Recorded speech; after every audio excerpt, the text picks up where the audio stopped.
Hello ladies. यहाँ पे आप देख सकते हैं जेनोसिन 100, ये एक टैबलेट है।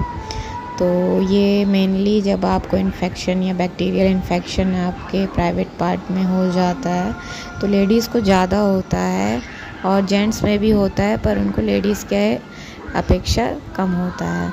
तो ये जो बैक्टीरियल इन्फेक्शन है या कुछ हार्मोनल इन्फेक्शन है या किसी को कभी कभी डॉक्टर कहता है अगर आपके जीन में अगर किसी और को भी पहले था, आपके मदर को या पहले कभी ऐसा कुछ हो चुका है तो आपको भी होने के चांसेस है, पर इसके चांसेस कम होते हैं कि इस वजह से हो। मेनली चांसेस होता है कि जब ज़्यादा एज होने लगती है, आप 25 क्रॉस करते हैं तो ये इन्फेक्शन होने के चांसेस ज़्यादा होने लगते हैं। तो अकॉर्डिंग टू दिस डॉक्टर आपको दवा देता है।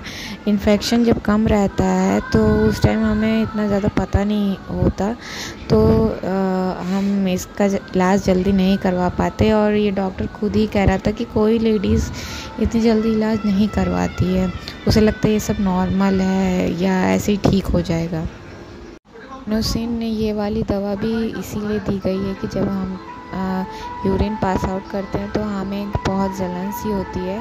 तो जब हमें होती थी तो हम तो बैठ जाते थे, टॉयलेट करने के बाद आ जाते थे तो थोड़ी देर ज़मीन पर दोनों पैर जैसे ऊपर करके आलती फालती मार लो, कुछ ऐसा पोज करके बैठ जाओ कि थोड़ा सा आराम मिले जो जलन हो रही है। तो शुरू में ऐसा ही था। तो फिर बाद में इस टैबलेट को हमें दिया डॉक्टर ने, तो इसे दोपहर में एक बार खानी होती थी। 1 महीने की दवा उन्होंने दी, तो इसे एक टैबलेट खानी होती थी। इसके हर टैबलेट में 100 लिखा हुआ जैसा कि दिख रहा है, और ये 60-70 रुपए का एक पैक आता है। तो उस हिसाब से 2 टैबलेट और ये कुछ 3-4 दवाएं अलग से जो कम पड़ रही थी उसे दे दी थी। तो इसे हमने 1 महीने यूज़ करने के लिए हमें दिया है, तो ये अभी दूसरा वाला है, एक यूज़ हो चुका है।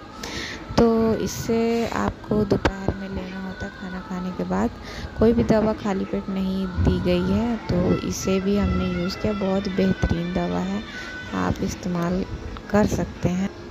इस्तेमाल करने में कोई दिक्कत नहीं है, बात बस ये है कि आप डॉक्टर से पूछकर पूरी जांच करवा कर, मेरी और भी वीडियोस हैं इस पर, आप इस पर देख सकते हैं। ये सारी दवाएं मैंने यूज़ की हैं, फिर ये एज ए इन्फॉर्मेशन मैंने वीडियो डाल दी, क्योंकि मुझे इतनी इन्फॉर्मेटिव वीडियो नहीं मिली यूट्यूब में कि किसी ने यूज़ किया और फिर इसका रिव्यू डाला हो। तो इसको खाने के बाद आप कभी भी बाहर ना जाएं, क्योंकि इसको खाने के बाद एक शरीर में एक सुस्तपन सा आ जाता है, ऐसा लगता है कि बस अब आराम करना है, और आराम करते करते अचानक से नींद आ जाती है। तो ये इसका एक ड्रॉबैक है। यूटीआई जैसा इन्फेक्शन, बैक्टीरियल इन्फेक्शन होता है, तो उसे मारने के लिए हमें मैंने सोचा था, जो मैं अपनी सोच बता रही हूँ, मैंने सोचा शायद 4-5 दिन मैंने दवा खाई, मेरा ठीक हो गया था, लेकिन ऐसा मुझे नहीं करना चाहिए। मैंने ब्रेक लगा दिया था दवा खाने में, इन्हीं दवाओं को मैंने रख दिया था कि अब मुझे नहीं खाना है। लेकिन वापस से 1 महीने बाद मुझे ये इन्फेक्शन दोबारा हो गया, मैं बैक टू बैक टॉयलेट बार जाने लगी। तो फिर बाद में मुझे लगा कि शायद मुझे इस दवा को फिर यूज़ करना चाहिए, तो मैंने इसे फिर यूज़ किया, और फिर जाके मेरा धीरे धीरे करके 10-15 दिन में वो इन्फेक्शन कम हुआ। तो होता है ना, कई लोग कहते हैं डॉक्टर बहुत एक्स्ट्रा दवा लिख देते हैं, ऐसा कुछ भी नहीं है। मैं भी ऐसा सोचती थी, वो हमारे अच्छे के लिए ही डॉक्टर लिखते हैं।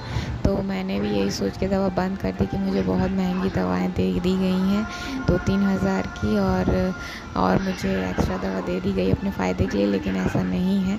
वो डॉक्टर बहुत ही बड़े डॉक्टर थे, और अच्छे डॉक्टर के पास आपको जाना ही चाहिए। वो यूरोलॉजिस्ट थे, तो उन्होंने सही दवा दी। मेरा गलत मानना था कि उन्होंने गलत दवा दी है, लेकिन कभी भी खुद से मेडिसिन नहीं लेना चाहिए कि ये दवा ले लो। डॉक्टर बहुत दवा मिला कर देते हैं, कभी ये नहीं होता कि हाँ सिर्फ आपको यही खाना है। इसके सब बहुत सारी मेरे को दवा दी गई थी, तो ये सब एंटीबायोटिक के श्रेणी में आती है।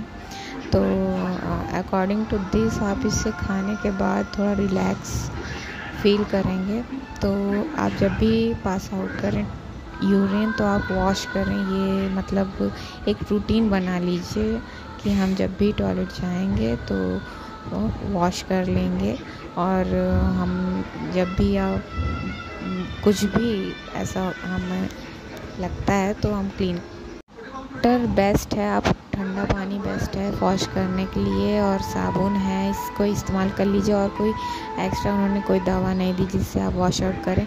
अगर आपका सी सेक्शन हुआ है तब भी आपको ये वेजाइनल इन्फेक्शन ये सब हो सकता है, इसके चांसेस ज़्यादा हो जाते हैं, डॉक्टर ने मुझे बताया था। तो मेरा सी सेक्शन था, इसलिए मुझे ये इन्फेक्शन शायद इस वजह से हुआ होगा, उन्होंने बताया। क्योंकि मेरे काफ़ी सारे वो अल्ट्रासाउंड वगैरह टेस्ट हुआ तो उसमें मेरा ज़्यादा कुछ नहीं आया, सिर्फ बैक्टीरियल इन्फेक्शन था और टॉयलेट का जो था वो डर्टी येलो वगैरह निकला था। और आप जैसे इन सब दवाओं का सेवन करते हैं तो मैंने भी ये चीज़ महसूस किया है।